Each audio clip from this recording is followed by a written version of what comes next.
Hey guys, welcome back to my channel. Before we start this video or get too deep in this video, I'm gonna ask you guys to subscribe, like, and share this video. And after you're done watching this video, you can comment whatever you want to comment, but watch this video through so that you can let me know if you like this set. Let me know if I did good. Just let me know. So we're obviously starting off with prep nails. So how I prep my nails is I go in, I buff the shine off of the nails, and I wipe off like the crusties on the nail, and that's with an alcohol wipe. And then I go in like I'm doing right now, and I apply the base coat to the nails. I use the D&D base coat. You can use any base coat. You can use one from Amazon. Yeah, really, any base coat goes. It's not gonna harm the set at all. Just make sure that you do those steps before you apply your nude color or whatever base color that you're going to use, your gel color. So particularly, I'm going in with this nude color, and it's from, I think, Beetles. It has a nice nude color to it. It's sheer, so you can build the color. It's not only gonna be super like dark, you can make it light, you can make it dark, you play with it, see how you like it. I wanted the color to have coverage, so I went in with about 2 coats of this color. I'm showing you guys only 1 coat just because it's a video, so you don't need how to put color on. But after I did that, I'm going in and I'm doing my Frenchies with my 25 millimeter brush. I love using a long brush to do Frenchies, especially for long nails. It causes me to take less time. It just helps me keep my hands sturdy. Like when I'm going in with a short brush, I feel like my lines are a little bit more shaky. So that's why I use a long brush for pretty much any type of design that I'm doing. It doesn't even have to be Frenchies. You'll see me go in and do the chrome designs with this long brush. This long brush, I probably should be using different sizes of brushes, but I just have not gotten used to any other size but this 25 millimeter brush. I have a whole pack of brushes, but this is the brush that I use the most for any set that I do. So yeah, but yeah, I would recommend using a long brush if you're doing Frenchies, or if you're doing a long nail or something like that. Use a long brush so that you can spend less time perfecting everything. But yeah, so I'm just going in and I'm doing Frenchies for all of the nails on this set. This set, it was a really easy set in my opinion. It was kind of repetitive. So there's not going to be much talking in this video. There's not going to be much explaining in this video because everything is kind of straightforward. You're going in with the Frenchies, and then you're going in and you're doing random designs, not random designs, but you'll see what I mean. Every nail is random, but you have to perfect your lines and stuff like that. You have to be able to do straight lines, circular round. Jesus, I can't talk. Circular lines. You have to be able to do that as well. So yeah. Oh, at first this video, it was going to be I was gonna talk while I was doing the nails. I had this video. What's it called? I was talking while I was doing the video, but then I decided to do a voiceover because I felt like I was really rambling in this video. So I just wanted to do a voiceover so that I can, just get to the point, because I know that I don't know. I don't know if you guys like to hear people talk a lot while they do videos, or to just watch the video and learn. Are you a visual learner, or do you have to have someone explain it to you? I would like to know, are you guys more of a visual learner, or do you guys like explanations better? I'm a little bit of both. I like to hear someone tell me okay, put this there, put this here, but then I have to see it as well to know okay, this is what to do. This is exactly what to do. I guess I'm more of a visual learner than in someone who needs the words explained to them more than anything. But yeah, you guys, I'm going to just finish doing these Frenchies, and then I'll be right back explaining how I did the, the designs on the nails.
So I did want to say before I do the chrome design, I go in and I wipe my nails down with alcohol because I used to have this problem where the chrome used to stick to the base color and it would just be a whole mess. I'd have to go in and, clean it up with acetone in a cleaning brush. But now I've just started to I started to wipe down the whole set with alcohol, and then I'll go in and I'll apply the design, and then I'll go in and I'll apply the chrome.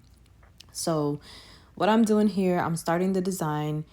I'm just putting down random lines, some circular ones as well. This was it was a little bit more difficult to do on stiletto nails. Like I feel like if I was doing it on a square nail, like the inspo picture, it would have been a little bit more easy, but it was kind of difficult to fit in all the designs that I wanted on this, like, very thin tip.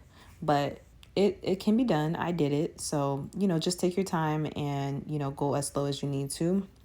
I definitely slowed down this part a little bit more as well because I just really wanted you guys to see, how slow I'm taking it as I'm doing the designs. There's no rushing it. There's no need to, like act like, it's the end of the world while you're trying to design a nail. Like take your time so that you can, get the design as perfect as you can so that your client can be happy and that you won't have to go back and fix anything because you did it right the first time, even though, you took your time. So yeah, the designs are just pretty basic. I'm going in, I'm making some lines thin and I'm making some lines thick because it adds dimension to the design. I don't know if that's the right word that I'm using, but it just it looks aesthetically pleasing. And it just looks like you have a lot of skill when you can do that. When you can make some lines thin, make some lines thick, it makes it look like you're just an expert at nail art, even though you might not be. You just got to finesse the system a little bit. You make it look like you are because, you're the nail tech, you're the professional. So do what you have to do in order to make yourself look like you know what everything you're doing, like trust the process, just watch what I'm doing. Make your lines thin, make some of your lines thick. Also mostly use the tip of your brush. Like you don't have to lay your whole brush down in order to make these lines.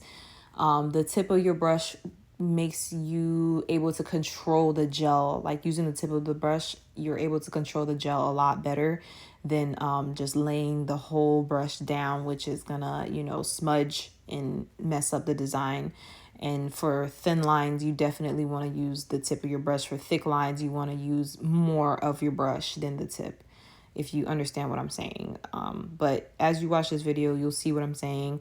Like right here, when I'm doing the French, I'm like wiping the tip of my brush to create that thin line, connecting the two lines instead of, just like going in with the whole body of the brush. So yeah, that's pretty much the gist of it. As you guys keep watching, you'll see how I'm doing every single nail different. You don't want every nail the same. You don't want any of the nails the same, actually, because you just want a variety of designs on the nails. And as you guys can see, when I got back on camera, I basically had already did the first nail because I like to practice. Like before I show you guys what I'm gonna do, I like to make sure I know what I'm doing. So that's why that first nail was already done. And yeah. Oh, and by the way, do you guys see my new press-on stand? Like, it's clean. I bought 2 different press-on stands from Amazon. I bought one of the removable ones, the ones that you can take on and off the stand, the magnetic ones. Those are not my favorite because they're very, like, shaky and wobbly, and I like to be able to file as hard as I possibly need to and stuff without the nail falling off and me having to pick it back up. So I really like this style of stand better. If you guys have any like stands that you guys use or something like that, comment it down below so that I can get some suggestions. I'm a little bit tired of this color, this, I don't know, this pattern. I don't know, it's not a pattern, but I've had like these stands, like this type of stand, like more than once now. and I want to try something different. I want to try something with design or something, like, to jazz up my videos a little bit. But yeah, you guys let me know down below what stands you use and where you get it from. Thanks and please.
So after doing my designs, I go in and I curate the designs under the lamp, but I don't wipe anything down with alcohol because we did that before. Now we're just gonna go in with our chrome and we're gonna rub it in really good. Some people like to use their hands. I like to use my applicator brush or whatever you call this thing, that little application brush. I like to use that because I don't really care for it to get all over me and stuff like that, but you can use your hands if you find that it adheres better that way. Yeah, so I'm just going in and I'm mainly focusing on the parts that I designed. You don't need to rub it all over the nail because obviously you only need it in particular parts of the nail. I'm only focusing on the parts where I put the black design down. So go ahead and scrub that in really, really good. And as I'm doing that, I'm going in between each nail. I'm brushing it so that I can remove all the extra chrome and stuff like that. And also, you want to be careful when you're applying chrome, and after that you're gonna have to put your top coat on. You may get some chrome inside your top coat. So I didn't do it in this video because like the top coat that I'm using, it's for my press on nails only, and yeah, like it's all good. Like I don't know. I just don't care about that top coat in particular. I use it for chrome. So I didn't have to wipe my brush in between, but if you guys only have one top coat that you're working with for all sets, you might as well just clean your brush in between so that you don't get the specks and stuff inside your brush. So that's just a little tip from me to you.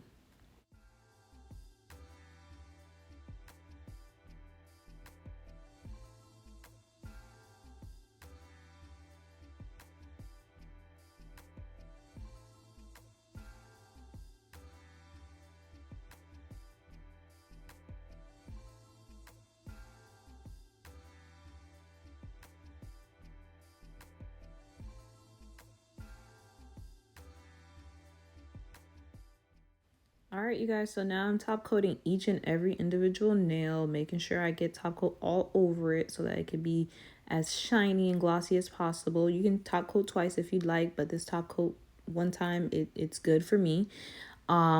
So after that, I go in and I file the nails because when you're using chrome, you have to file the nails. Make sure you do that.